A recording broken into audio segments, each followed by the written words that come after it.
You have no clue how tempted I am right now to start singing the NFL theme. The theme with no words? Or are you Da-da-da, gonna do your da-da-da, do your da-da-da, Carrie? da-da-da, da-da-da, da-da-da, da-da. Yep. You're gonna do your Carrie Underwood impression? Waiting all day for Sunday night? No, that's no. How, I'm how long until that gets replaced by Taylor Swift? oof. Which, if I get one more headline from ESPN on whether or not Taylor Swift's going to be at a game, I'm going to throw my phone through a wall. I don't care. I'm not a Chiefs fan. I'm not a Travis Kelsey fan, unless he's on my fantasy team, which he's not. And I'm not a Taylor Swift fan. I care about none of the parts of this equation. You see that after the Broncos beat the Chiefs yesterday, they played Taylor Swift music, That's hysterical. I'm right? always here for the petty. Anyway, welcome to Man Buns of Jesus. Sorry for the NFL aside. It's related to what we're talking about today. I promise. I We swear. don't swear. Let your yes be yes and your no be no, Josh. Fair enough. That's Pastor Josh Laborious in East. No, you're in Corona, technically currently. He's Correct. in SoCal. He's in the Valley. Yeah, Um, I'm here. yeah, he's alive. He exists. I'm Pastor Ben So, Olschlager. I'm here in the Detroit metro area of Michigan. Um, Josh, what are we talking about today? well, I was going about my weekend. I was having a pretty good weekend. I got my workouts in. I had gotten some work done. I'd gotten some grocery shopping. Always relatively right with the world. And then I was watching something on the television, and I just saw a gross miscarriage of justice that just ruined the whole day, and there was no coming back from it. And it was when the ref called I think it was an interference, and he gave a penalty shot to the other team against my beloved Nashville Predators. And it's I two of them this season. I've seen two of these penalty shots called, which if you're an NHL fan, those don't happen a lot. Our goalie's been playing for years, and up to this season, he had only faced two penalty shots in his entire career. And within like 5 games, he's already seen two this season. And it's like, referees, man. And I just got a notification on my phone complaining about the VAR in the Premier League. So that's what we're talking about. What is the Christian take on officiating in professional sports? Yes, we are. And to start us off, these are the wholly official both HWHOLLY and HOLY official rankings of frustration with officials. Like, Which we do not agree on. I would like the record to show we do not agree on this list. no, this is a perfect consensus across all pastors from all denominations on all sports. We're gonna So get canceled for this episode. How is this gonna be the episode we get canceled for? that's a great question. Challenge accepted. Anyway, so roughly Josh and I agree, like, the rules make their job a challenge, but for the most part, NFL officials do a good job of officiating things consistently. The whole what's a pass interference and what's a catch and what's a roughing the passer call, that's not on the officials Yeah, in that's my mind. That's on the just writing the rule book. exactly. So I think mostly the owners and the NFL executives. Um, I yeah, think the Players Association has representation there too. I don't know if it means anything, but yeah, I don't know. I think they have to ratify rule changes. Yeah, not entirely sure how that works, but again, for the most part, refs in football seem to do a pretty good job. Helps that they have enough of them because there's what 7 or 8 in an officiating crew. Yeah, it's big trouble when they all come together. You're like, Yeah. oh, man, 8 people are weighing in on this. This is the high council is meeting. And then you have however many refs in the VAR rooms, which is a lot. If you've ever seen footage of those rooms, there's just a ton of refs in there. They're not wearing the striped jerseys though. It'd be funny if they made them do that for the days where they're on video review duty. If they do that, Ben, then you have to start dressing up to work every day. And I have to start dressing up to work every day. For those of you listening, we're both wearing t-shirts right now. True. I'm wearing a t-shirt because we had trunk or treat this morning and I came as a beach bum. I'm wearing a t-shirt because I work from home and no one's going to see me today. Touche. Ben, so NFL. Yeah, so NFL, as weird as it we sounds, agreed is probably the top of officiating. We agree on that one. And then Josh is taking my word taking my word on this one for number 2. I'm citing baseball because there are a few glaring examples of poor umpires. And the whole ball strike situation is a work in progress. But MLB has instituted replay in almost every way that a game could go bad. So, like, there are very, very few ways that an official can actively mess up an MLB game anymore. Which means, by definition, they kind of have to be good. Because they don't really have to do much. They are the mouthpiece for those watching the screens. Exactly. You're gonna love my hot take later. Okay, good. In third place, we put soccer refs because there are some really good ones. Premier League for the most part, Bundesliga for the most part. Not the Italians. Nope. There was literally, I told Josh about this, but in the I think it was in like the late 2000s, early 2010s, maybe.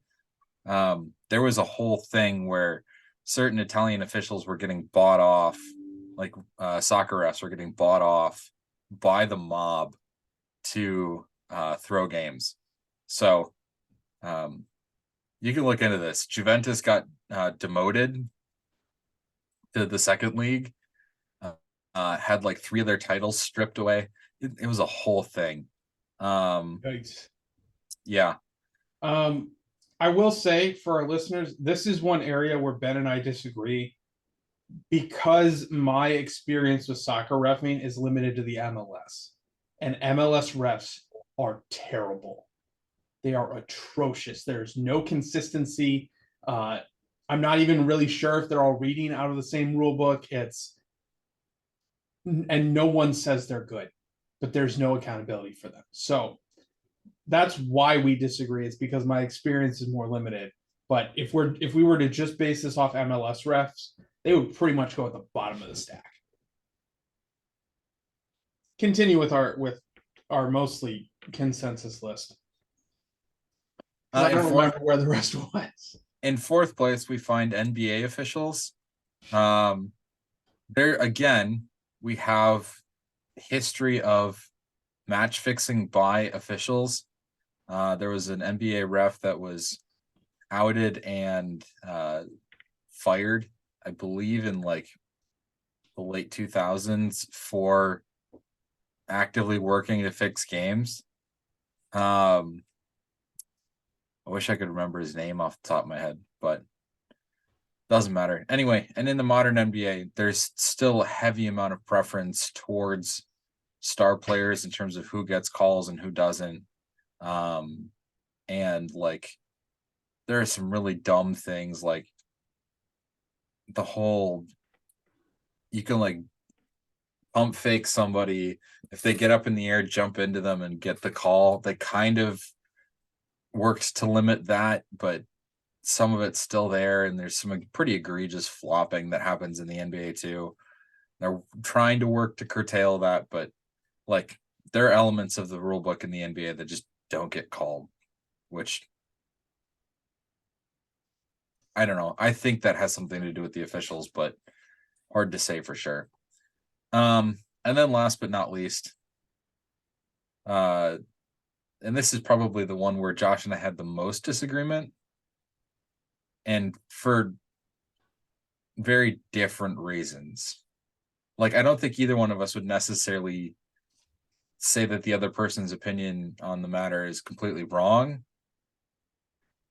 but it leads us to placing this on in very different places on the ranking, and that is NHL officials. Because I would switch this with soccer, and Ben obviously wouldn't.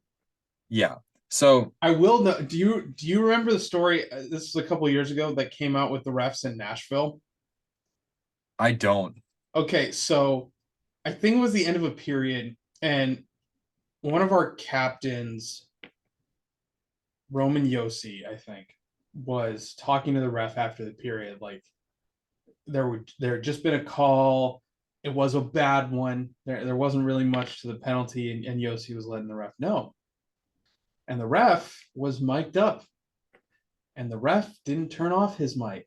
And I do remember this now. And he said, I know there wasn't a penalty there. I really just wanted to effing give Nashville a minor. Everybody knows that happens in the NHL. You're not supposed to say it out loud. That ref did lose his job, I think, the next day. He was no longer a ref in the National Hockey League. That's a clear example of the phrase "you're not saying the quiet part out loud." Yeah. Because this is my contention for the NHL is refs will have bad calls.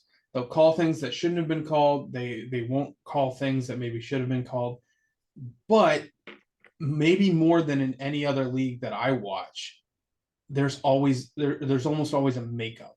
So if there's a really soft call again, and Nashville's playing the Kings, if there's a really soft call that goes against Nashville, most refs at some point are going to give a really soft call against LA to kind of make up for it. Or if there's a missed call, well, the ref is going to conveniently forget to make a call later. And generally by the end of the game, you look back and you say, okay, it was pretty even. The calls they went both ways. And even if you look at the numbers, most times by the end of a game, the penalties by both teams tend to even out.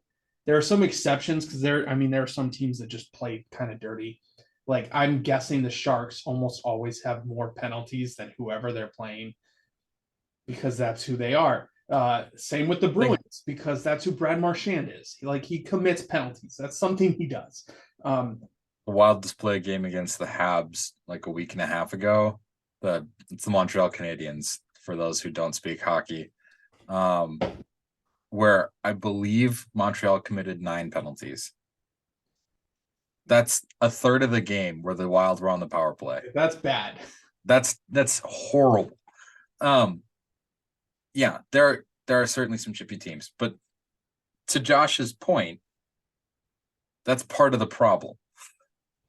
At least in my mind, because even when there are matchups between one of these chippier teams and one of the less chippy teams, like Carolina plays very clean.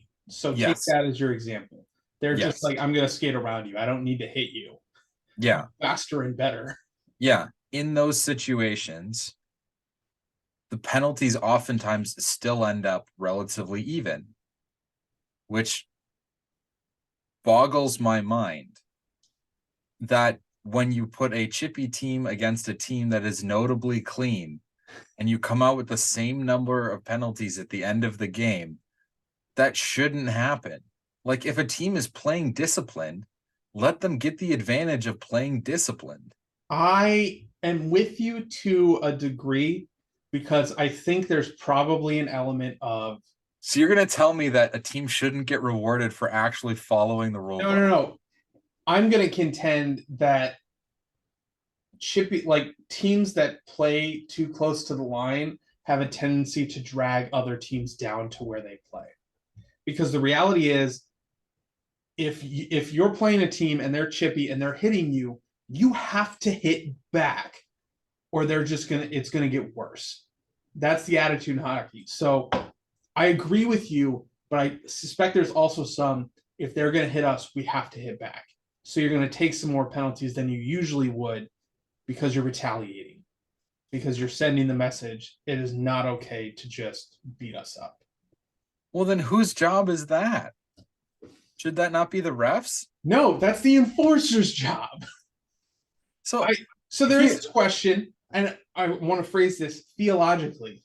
What is the ref's vocation? And this isn't just in hockey, this is across. And as far as I see it, the refs have two jobs. The first is player safety.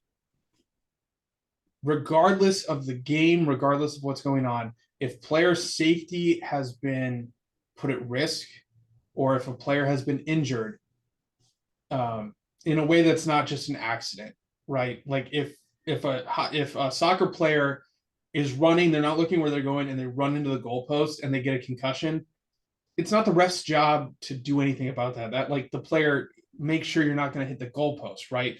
yeah, This whole field, don't hit the one thing that's going to hurt you. don't hit the one thing that doesn't move. Yeah. But so the ref is tasked with keeping players safe as much as they can. And then the other vocation of the ref is to make sure games are fair, to make sure one team doesn't get an unfair advantage over the other. And I think theologically, we would say both of those are good things. So as Christians, we should say the ref as an office is a good thing, because you're protecting the well-being of others, and you're upholding justice to some degree. Which is maybe a little more dramatic. And honestly, like, I'll say it, maybe I should give refs more respect than I do. Because if you are in my house during a sporting event, more often than not, you will hear me saying, this ref is an idiot. Not as much as you'll hear me saying one of our commentators is an idiot, because he is as insightful as my left shoe. But Smooth brain. I'm not gonna name names. He probably doesn't know who he is, but so yeah, that's what refs are responsible for doing. Drives me nuts when they try to go above and beyond. Oh, I forgot. We need to add, this goes at the way bottom, like way bottom. I'm on the 4th floor of my apartment complex. This belongs down on the 1st floor. College football refs are the worst. In fact, I'm willing to say most college officials, because they are plagued with confirmation bias. I saw this a lot because Vanderbilt plays in the SEC, and Vanderbilt is not supposed to win games in the SEC.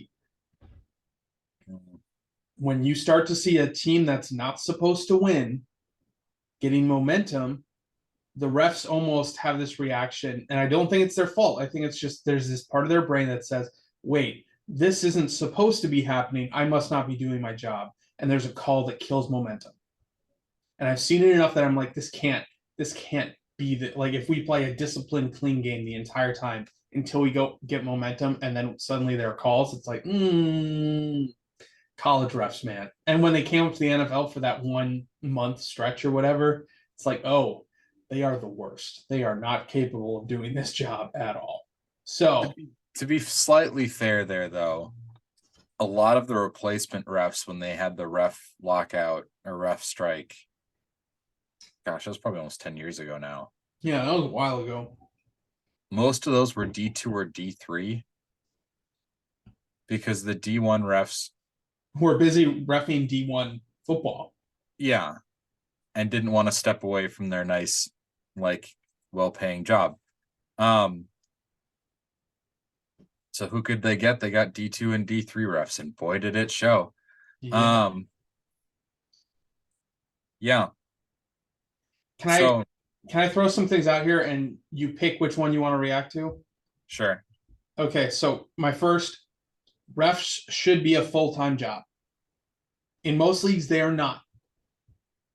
They are part-time, they have other jobs, and I think it would benefit greatly to their vocation of keeping players safe and keeping games fair if they were full time and then in the off season, just like players, they did training and they looked at film and they said, well, this should be a call, this shouldn't be a call. They went through that kind of professional development.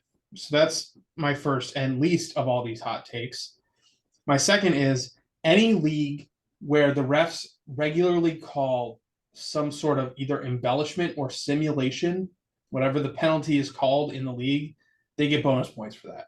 For those of you who don't know, in hockey, if you draw a penalty and you're like faking it, you can get called for an embellishment penalty. It happened in the minor league game we watched last night as we're recording this. One of our players got called for an embellishment because he was like hamming it up. Good. I mean, he didn't deserve the embellishment, but that's beside the point. And in soccer, it's called simulation. It doesn't get called as often as it should in soccer. And then the last and most hot take,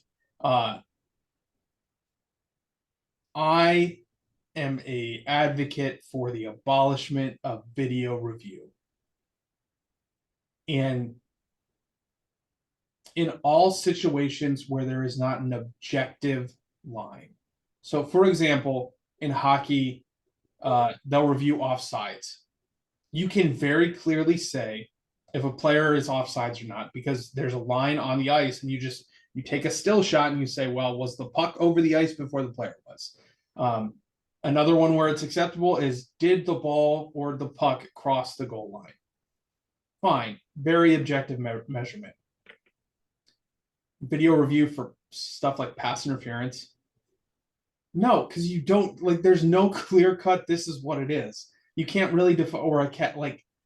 And I had this conversation, and Ben will know this man with varying degrees of affection. I had this conversation with Blind Greg. Blind Greg, for those of you who don't know, he was at the seminary while Ben and I were, and his name was Greg. And as you may have guessed, he was blind.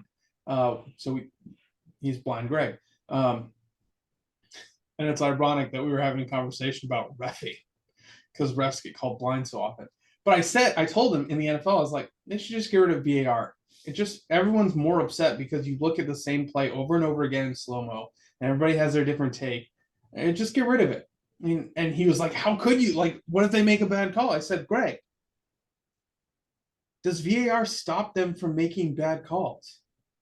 Like, did they not mess up just as many times after VAR as they did before? He's like, well, you didn't want to answer me. I'm like, yeah, exactly. VAR doesn't stop bad calls. It just makes them more frustrating when they happen. Get rid of VAR. Those are my three takes in ascending order of hotness. Go wherever you want to, Ben. I think the should refs be a full-time gig for professional sports? I mean, in 3 of the 5 that we listed, I think they already are. Really? Depending on how good you are in soccer, it might be as well. Because I know for sure MLB's schedule is such that those guys have to be. Right. Because you start in late February and you're like all of the umps in the MLB are calling games through the end of September into early October sometimes.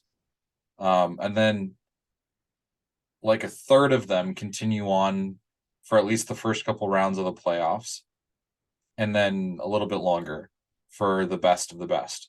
So you're getting 2 to 3 months of downtime there. And they've worked to some extent on like providing those umps feedback and showing them, you know, here's what we're looking for in this particular rule versus this one. And like, this one should be called this way and this one should be called some other way. Like that kind of development does happen in MLB. That's why I think pretty highly of them for the most part. They still make boneheaded decisions. That's why, you know, despite the fact that there's video review, MLB coaches still get tossed all the time.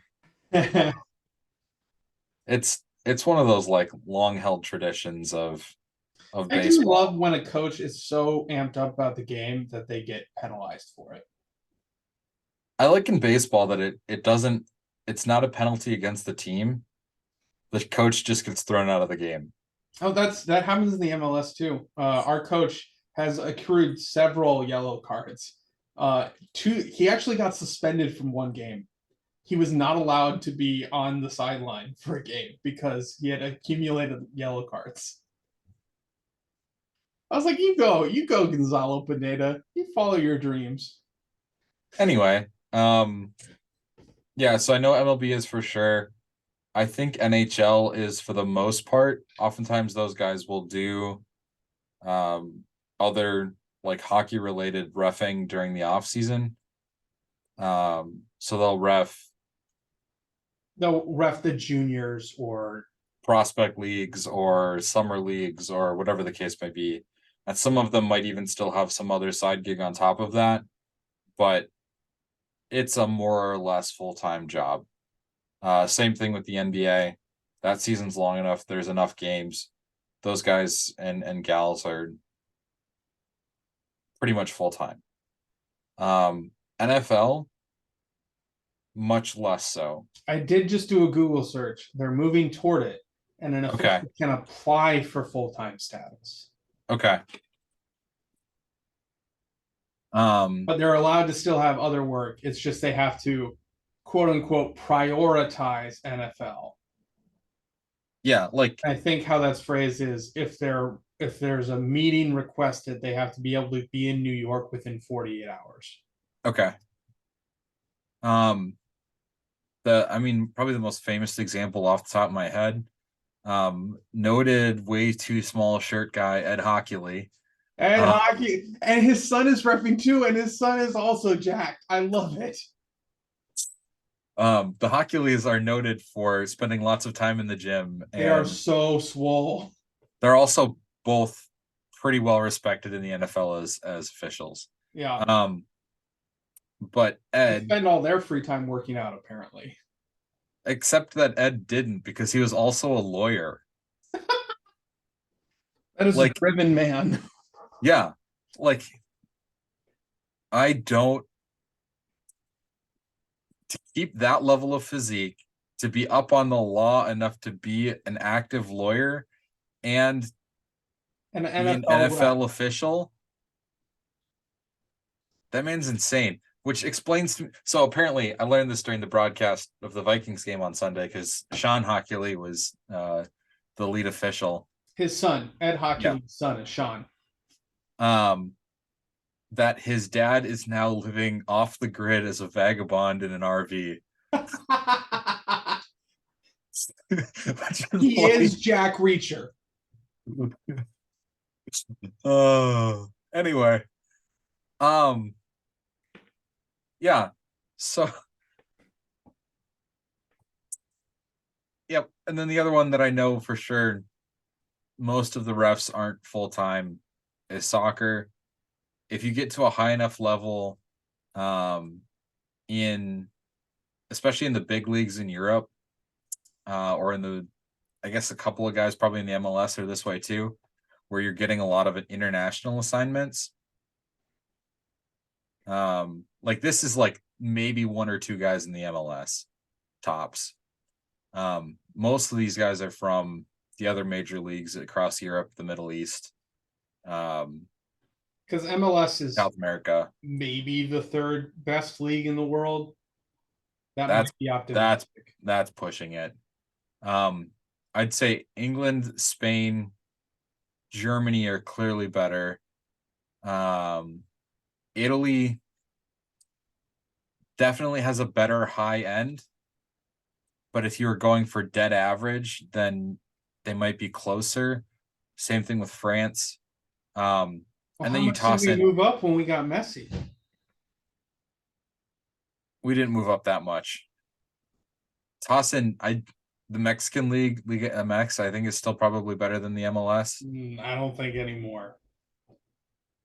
It might be a lot closer now, but I think the Liga MX, like I think it was last year or 2 years ago, the final four teams in the CONCACAF Champions League were all Liga MX. Yeah, And it's still a big deal when an MLS team wins the CONCACAF Champions League. I suppose that's fair. I just want the MLS to be better. That's, I mean, you are a strong homer, so I am. I am. I won't. Disappointed in all my friends who prefer European soccer. This is America. We root for American things. Europe stopped mattering after 1776. I would say that the MLS is on par with like the second tier of European leagues, where any MLS team could play with any team in Belgium, the Netherlands, Portugal, like that level of league. They could play with any team in Mexico or South America. Um, they they would just finish like mid-table at best. Like the best teams in the MLS would finish mid-table at best in the top three leagues in Europe. That's fair. Makes And me that would, sad, but it's fair. yeah. So anyway, back to officials. But with soccer where you're only playing one or two times a week, most of those guys have to have other jobs to pay their salary, and especially in places where those leagues are less developed, like the United States, like the MLS just doesn't have that kind of money to pay a full-time salary to its officials. They just don't. So They're getting there though. maybe in a couple decades. I think it's going to be a bit yet. Maybe. Yeah. Anyway, I agree with you that I think in general that's something they should move to more. Um, in part because like with people being part-time, that makes their like livelihood more susceptible. And if that's there, then you have openings for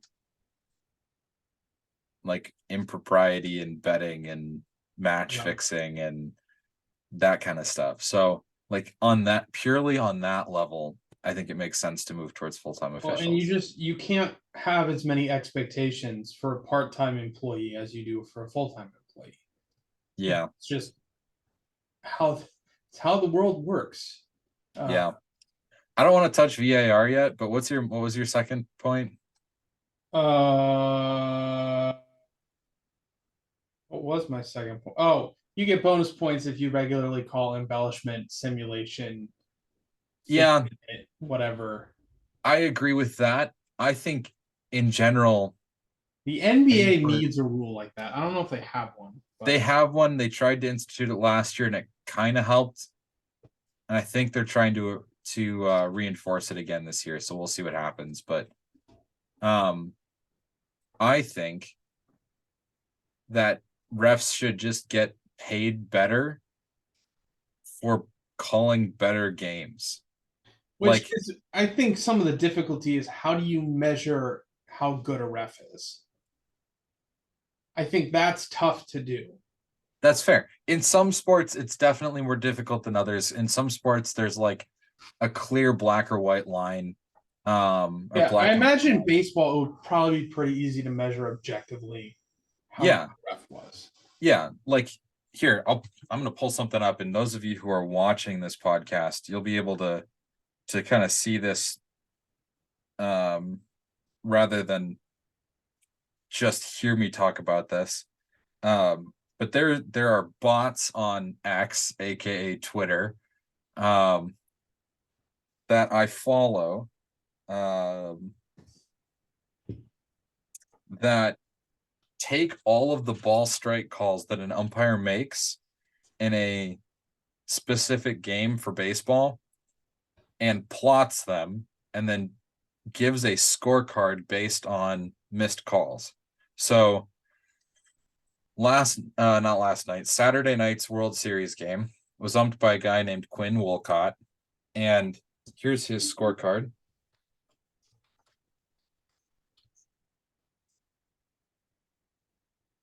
So for those of you who saw that, Uh, the there's like, or for those of you who didn't see it, there's a little plot with all of the calls he missed. He called about 91 point, or no, he called about 92% of all the calls correctly, which in baseball, your average is about 94% correct calls, ball strike wise. And the majority of the misses are the ones that are really marginal.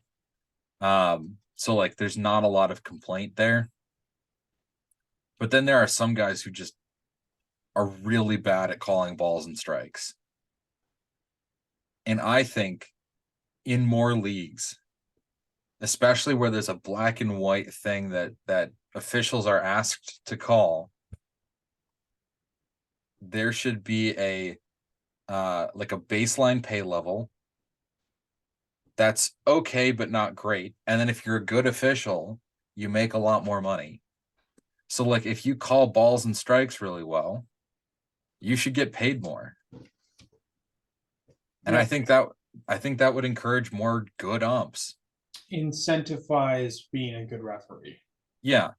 Or like in soccer, maybe the and this will play into our last topic a little bit, but if you have the least number of calls overturned in VAR, you should get a bonus.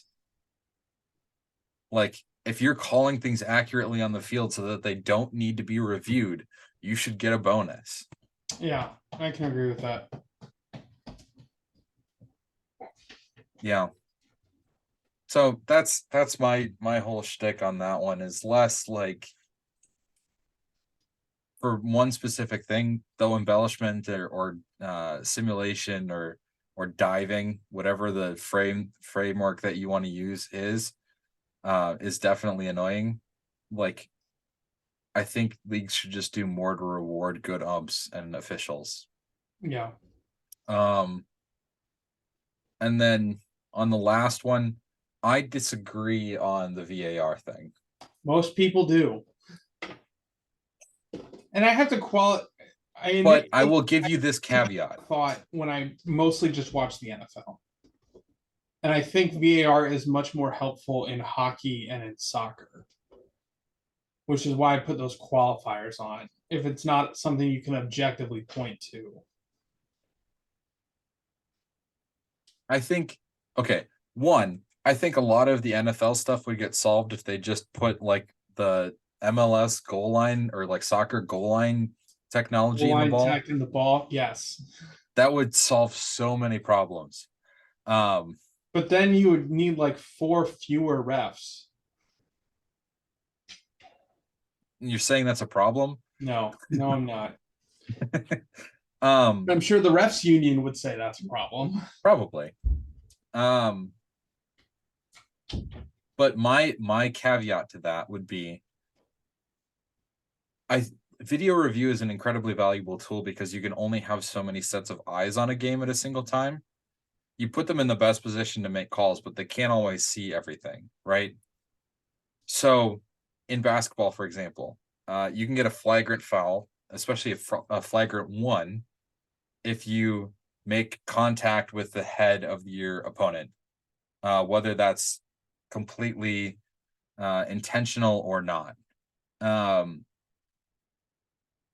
But you can't always see that from where refs are stationed because they're put in very specific places to try and best kind of encircle the court and make those calls.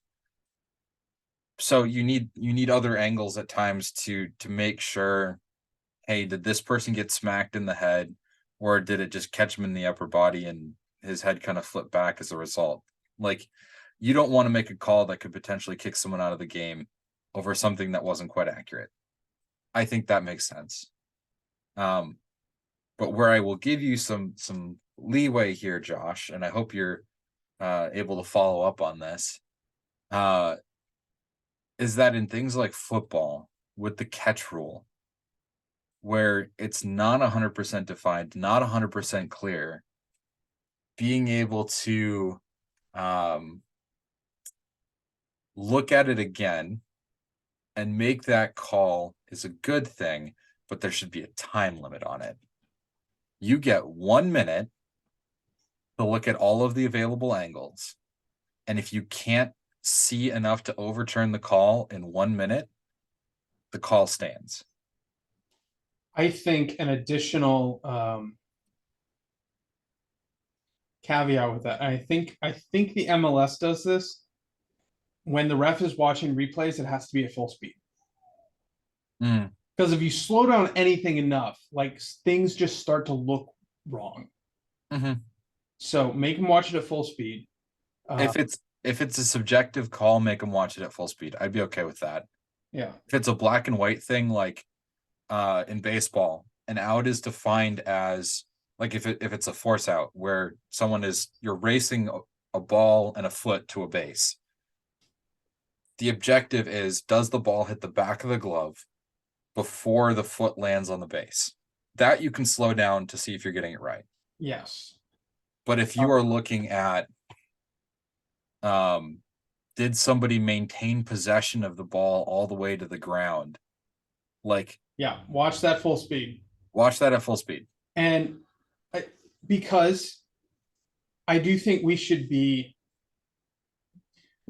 kind to refs. Mm-hmm. We probably shouldn't start cheers of the ref or ref you suck. As heartbreaking as that is to say. I think as a favor to the refs, I would be an advocate for having a similar rule for replays, either on TV or in the stadium. Leave them at full speed unless you're looking for something objective. And honestly, I would be okay if we said replays can only be for either terrific or terrifically bad plays, as opposed to let's give everyone an opportunity to nitpick the call. I'd be okay with that. TV broadcasts would have to find a way to kill all the time that they currently use to just replay. But that's something I'd be willing. You know, we're criticizing the refs a fair bit in this podcast. Let's give them that and not tee them up to be criticized by everyone and their brother. Because I'll also contend a lot of fans have no idea what the rules are. Mm. Like I've been to hockey games and they're like yelling, "What was that?" And I'm like, "No, that was obviously a slashing. We 100% deserve to be in the sin bin." So if you're a fan, don't complain about the refs unless you actually know what the rules of the game are. Yeah. And if you sit by me, really during any sporting event I'm at, if you're confused about the rules, feel free to ask because I do know them. Unless I'm like watching someone from my church do their thing, because like I'll get invited to stuff like baseball games. I don't know the rules. But you also never catch me complaining about the umps because I don't know. I don't know if they're doing a good or a bad job. I couldn't tell you. And to kind of put another theological note on this, one, umps, that job is hard. I've officiated like intramural basketball games between college level athletes, like football team versus soccer team kind of things, where they are moving quickly enough that it is hard to tell what's going on. And that was guys at a low end D1 school playing their second or third favorite sport. Like, how much harder is it for people who are watching actual professional games to make those calls? Yeah. Like, that's just a whole nother level above. And so in a lot of ways, like, don't cast those stones. Let ye without sin cast the first stone. You weren't going to make that call either. Well, unless it was to benefit your team, then you probably would make that call, whether or not it should have been there. But that's why in most of the major leagues, like, they won't, if a ref had a clear fandom growing up, they won't let them officiate games from their team. Yeah. Well, and I will say, because I've had a lot of people who have spoken in my life. They're like, don't blame the ref. Because it's very rare that even if it's a bad ref, it's very rare that they change the outcome of a game. I will admit, I think it happens from time to time where a couple calls have changed the outcome of a game. But more often than not, the game was going to go one way or the other, regardless. The one exception I'll make is MLS refs. They're so bad, so consistently, that I haven't found it in my heart to to extend the grace that I should. But most of the other ones, I'm like, you know what? They're good enough. So maybe that's where, I don't know if we're two takeaways, but maybe that's my takeaway. Is the refs are good enough. For the most part, they keep players safe. They keep the games fair-ish. Don't tell them they suck all the time. Yeah, and I'll even add your and Josh, this might frustrate you some. Eighth commandment, catechism, explain everything in the kindest way. I know. I'm working on it. Yeah, like let that be your attitude no matter what the situation is, and especially in things like with refs. Like, I know this isn't something we've really discussed at all in this episode, and I don't want to bring up a new topic during takeaways, but like I'm gonna do it But anyway. he's about to. There's a reason that there's a shortage of youth sports officials in this country, because people are terrible. I thought about being a soccer ref because I like soccer, and I thought, hey, that's a way to get out in the community. And then I remembered I'd have to deal with soccer parents, and I was like, never mind. I know, Ghost. That's exactly how I feel about it. Yeah, Those of you listen, that is my husky. He's having a conversation with us.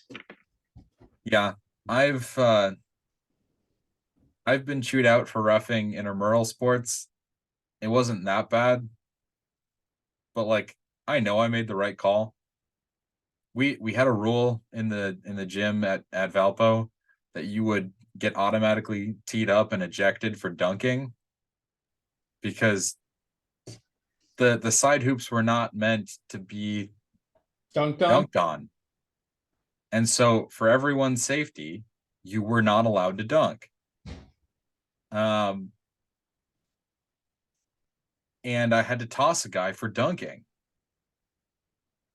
And he got so mad we had to call in campus police to get him to leave the building. Yikes. And that's not my fault as an official that he didn't know the rule. That's either his captain's fault or his fault.